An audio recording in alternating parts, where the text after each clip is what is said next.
Bonjour, je suis heureuse de vous retrouver pour cette nouvelle vidéo. Aujourd'hui, on va parler des énergies actuelles qui nous invitent à pacifier notre cœur. Qu'est-ce que ça veut dire pacifier notre cœur? Ça veut dire l'alléger, diminuer les tensions internes qu'on peut avoir. Dans ce contexte extérieur qui est sous haute tension, vous comprenez de quoi je parle et je ne vais pas développer dans cette vidéo pour ne pas rajouter de tension à toutes ces tensions. On a besoin de trouver une soupape d'évacuation. Comme la soupape d'évacuation est difficile à trouver donc dans notre extérieur, nous sommes invités à la contacter à l'intérieur de nous. Ça veut dire qu'il y a certainement des situations qui pèsent sur votre cœur et plus particulièrement des tensions relationnelles. Ce qu'on nous invite à faire en cette période, c'est d'aller reconnaître ces tensions relationnelles, de les identifier et de voir qu'est-ce qu'on peut faire pour les atténuer, voire les pacifier. Alors évidemment, c'est très compliqué. Et les conseils que nous avons en ce moment, c'est de commencer avec les personnes qui sont les plus chères à notre cœur.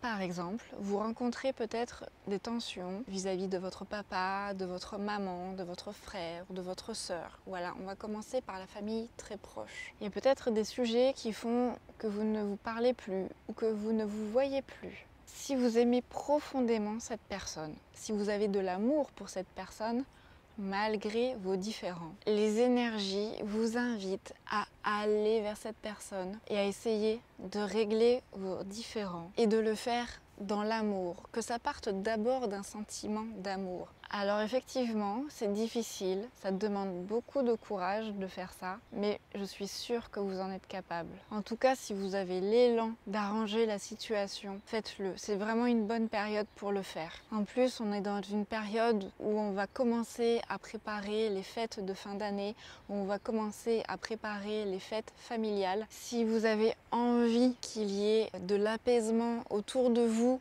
à l'intérieur de vous, pour aborder ces fêtes de fin d'année, faites-le vraiment. Le moment est propice pour ça. Vous n'allez peut-être pas tout résoudre du premier coup.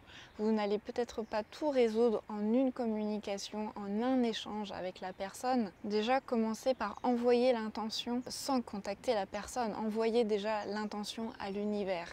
Envoyez cette intention de pacification, toujours à partir de votre cœur, toujours à partir de l'amour que vous avez pour vous-même et pour cette personne. Envoyez cette intention à l'univers, puis envoyez l'intention à la personne. Et si vous arrivez à le faire, contactez cette personne, appelez-la.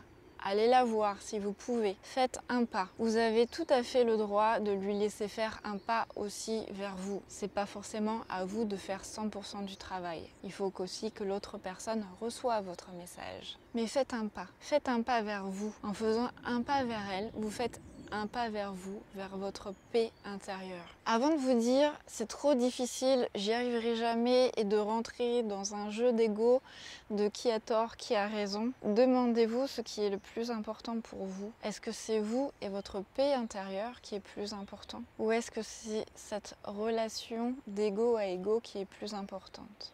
Vous seul avez la réponse. Et en fonction de la réponse que vous allez donner à cette interrogation, vous allez savoir comment agir. Et en vous connectant à votre cœur et en vous connectant à l'amour que vous vous portez, vous allez trouver les mots, les actes et tout ce qu'il faut pour arriver à apaiser les tensions avec cette personne qui vous est chère à votre cœur. Je suis Marie Mété, je suis médium, je tisse des liens entre les mondes. Et si la personne à laquelle vous pensez n'est pas vivante, qu'elle est partie rejoindre les étoiles, sachez qu'il est tout aussi possible de pacifier vos relations avec elle. Si ça vous parle, je vous laisse me contacter. Vous avez toutes les informations dans la description de la vidéo. Mes guides m'ont envoyé cette phrase qui m'accompagne maintenant depuis un moment, qui est bien vivre pour mieux mourir. Qu'est-ce que ça veut dire pour moi, bien vivre pour mieux mourir? Ça veut dire qu'au moment de partir, j'ai envie d'avoir le cœur léger. Je n'ai pas envie d'avoir de regrets.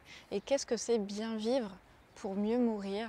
Eh bien, c'est de vivre chaque jour en pouvant faire le maximum que je peux faire pour pacifier mon cœur, pour être fière de moi, pour être fière de ma vie chaque jour. Posez-vous la question, est-ce que je suis fière de moi quand je reste dans ce conflit?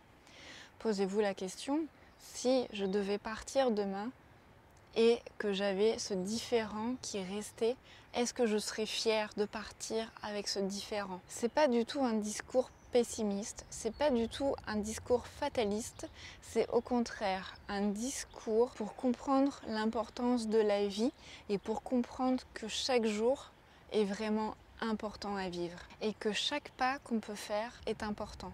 Il n'y a pas de petits ou de grands pas, il n'y a que des pas qui nous emmènent vers qui on est vraiment. Si ce message vous parle, vous pouvez le transmettre aussi à la personne avec qui vous êtes en différend, avec qui vous souhaitez vous réconcilier, et je suis sûre qu'elle recevra le message avec son cœur. Si cette vidéo vous a plu, je vous invite à la partager autour de vous. Je vous embrasse et je vous dis à très vite avec le cœur plus léger.